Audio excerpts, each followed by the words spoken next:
Estamos viviendo un momento crucial en la economía de nuestro país, un momento de cambio, y esto se manifiesta en una serie de renuncias y destituciones que estamos viendo, como la del secretario de Hacienda, Carlos Ursúa, que renunció, o la de Gonzalo Hernández Licona, el titular de Coneval, que fue destituido de su cargo.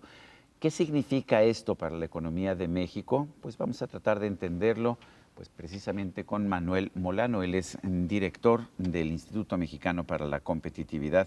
Manuel, siempre es un gusto platicar contigo. El gusto es mío, Sergio. A ver, cuando renuncia el secretario de Hacienda, Carlos Ursúa, hay una gran preocupación, sobre todo por las razones que dice que está renunciando.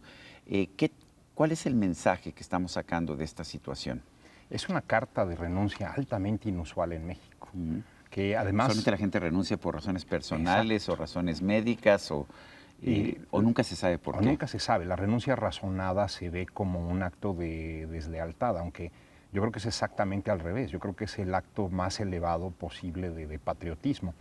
Y por una parte, Ursúa se queja de malas decisiones, se queja de estar rodeado de gente incompetente. Y que se le han impuesto a esa gente. Y que le han impuesto a esa gente, y también se queja de compañeros con claros conflictos de interés adentro del gobierno. Después, en una entrevista del semanario Proceso, aclara y pues en el caso del conflicto de interés está hablando específicamente de Alfonso Romo, ¿no? Y dice que hay mucha información confidencial que pasa por el despacho presidencial y que no tendría que estar viendo el licenciado Romo, el ingeniero Romo, porque pues es accionista de una casa de bolsa, ¿no? Aunque él ha declarado que no es accionista de esa casa de bolsa. Digo, a mí me mandó el mensaje por WhatsApp y me dijo, no soy accionista de Vector desde el 2012, eso es lo que me dijo. No sé qué creer o no creer. Pues mira, es una persona de negocios y lo que dice Ursúa creo que tiene razón. Está tratando de regresar al lugar preponderante que tenía cuando era parte de la lista de Forbes, ¿no? Ha tenido ahí alguna serie de transacciones desafortunadas que lo han llevado a una situación menor. Aunque si ves su declaración patrimonial, es más pobre que yo. O sea, no tiene propiedades, tiene un terreno, un par de terrenos, una camioneta viejita y nada más.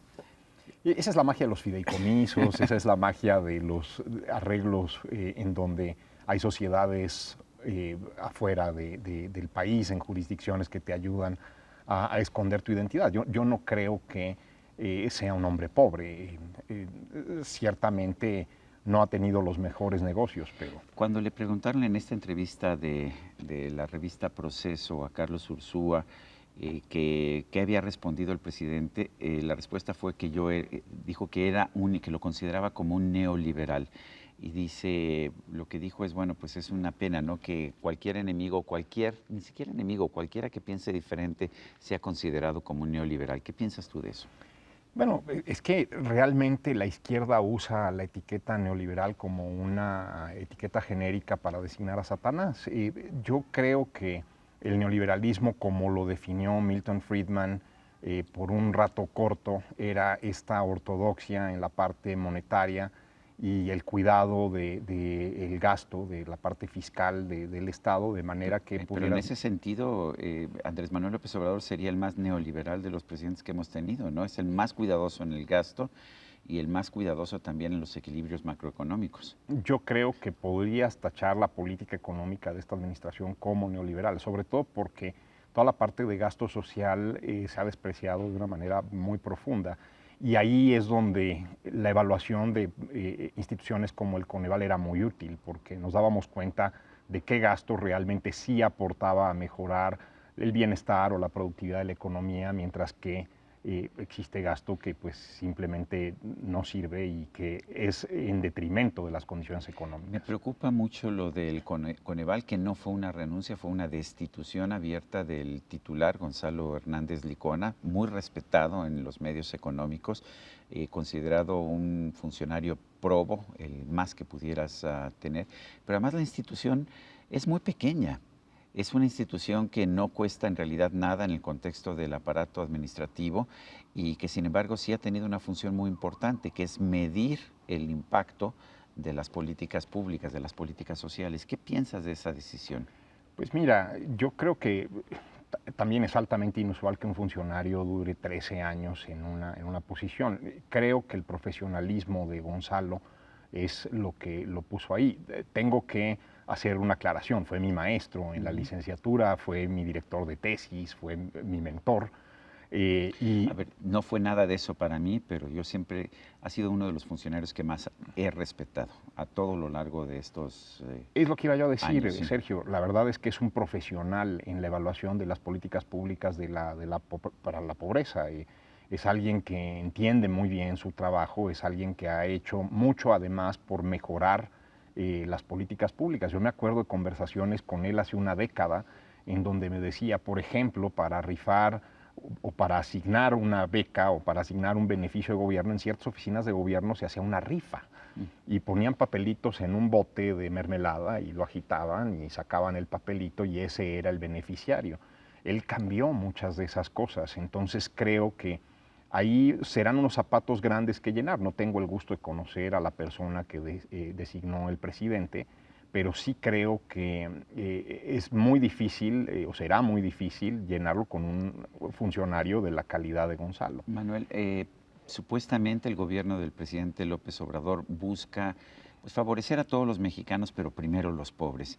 ¿No es una contradicción en términos que esté pues dejando sin recursos, fundamentalmente es lo que está haciendo, y quitando al titular de la institución que se dedica a velar por los pobres, que se dedica a medir el impacto de los programas sociales? ¿Qué nos dice eso? Bueno, el dicho en la ciencia económica es que lo que no se mide no se puede controlar. Yo iría más lejos. Lo que no se mide no le importa a nadie. Y sí sería una pena que Coneval deje de hacer el trabajo de medición de la pobreza. Ahora, el argumento que daba Gonzalo para hablar de que estaban nulificando y estaban dejando sin capacidad operativa a la institución era que le recortaron las direcciones generales adjuntas, que es el nivel operativo, así ¿no? es. Lo cual Son los tiene que hacen sentido. el trabajo. Tú traes a alguien que tiene un doctorado, no le das una dirección general porque está muy arriba, no le puedes dar una dirección de área, una jefatura de departamento porque está muy abajo.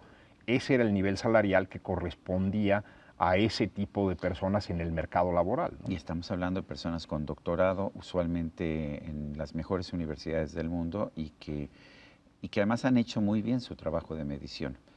Porque nos dicen también, nos dice el presidente, que estos organismos autónomos defendían el neoliberalismo, pero fueron una de las razones, de hecho, de la caída de los regímenes anteriores, que constantemente decían no estamos haciéndole mella a la pobreza, ¿no es así? Es correcto. Mira, yo pienso que este es una situación en el país en la que no vamos a salir fácilmente a menos que haya cierto reconocimiento de que se están cometiendo errores y errores propios de la soberbia.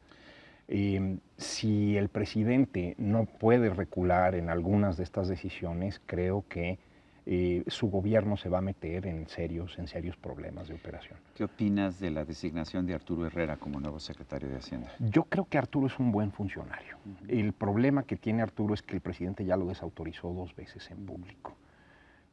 Quizás no debió haber aceptado, quizás tendría que haberle dicho al presidente, mejor nombre a alguien más, a quien no desautorice usted en público, porque para lo que usted quiere un secretario de Hacienda es para que calme a los mercados en una situación de crisis o en una situación difícil. Pero lo que dijo el presidente López Obrador cuando se le preguntó qué haría en caso de diferencias, lo que dijo es, yo lo sé convencer, yo lo voy a convencer.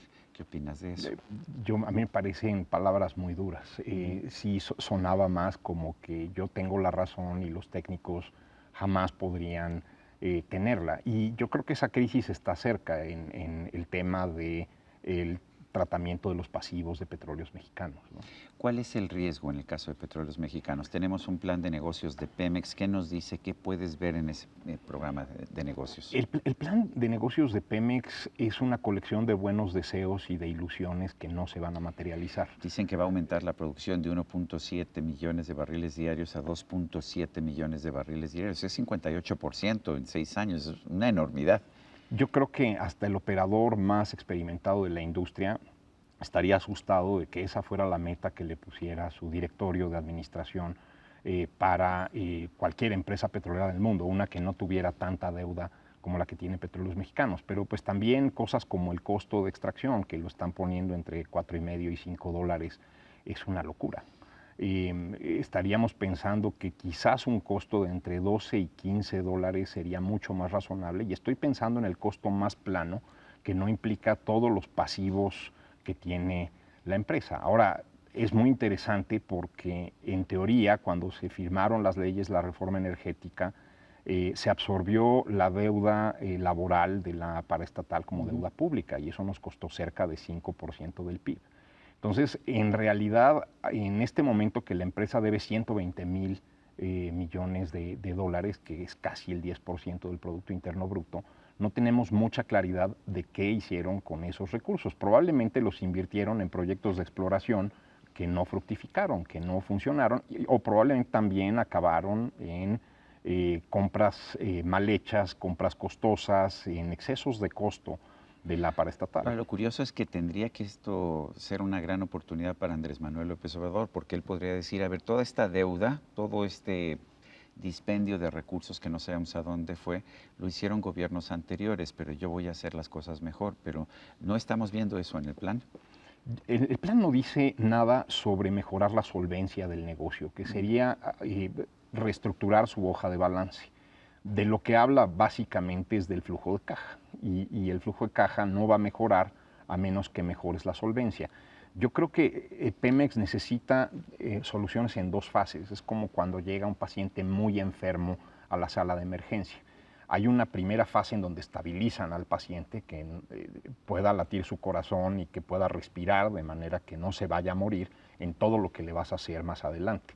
Una solución de rescate financiero es la de la sala de emergencia. Ahí tendrías que hacer algo por mejorar la calidad de la hoja de balance de Pemex, y eso probablemente implica reducir la cantidad de pasivos que tiene la empresa. El Estado tendría que intervenir porque es una entidad demasiado grande para fallar, es un too big to fail. Y ahí la pregunta es, ¿qué vamos a hacer los que pagamos impuestos en este país para exigir que cambien las cosas en la paraestatal? Yo creo que tú y yo estaríamos dispuestos a rescatarla, siempre y cuando haya algún tipo de seguridad de que las cosas van a cambiar. Manuel Molano, director general del INCO, el Instituto Mexicano para la Competitividad, gracias por esta conversación. Encantado, Sergio. Y a usted, amigo televidente, que hace posible este programa, se lo agradezco también. Esto es todo por hoy, pero no se lo olvide. Nos vemos la próxima.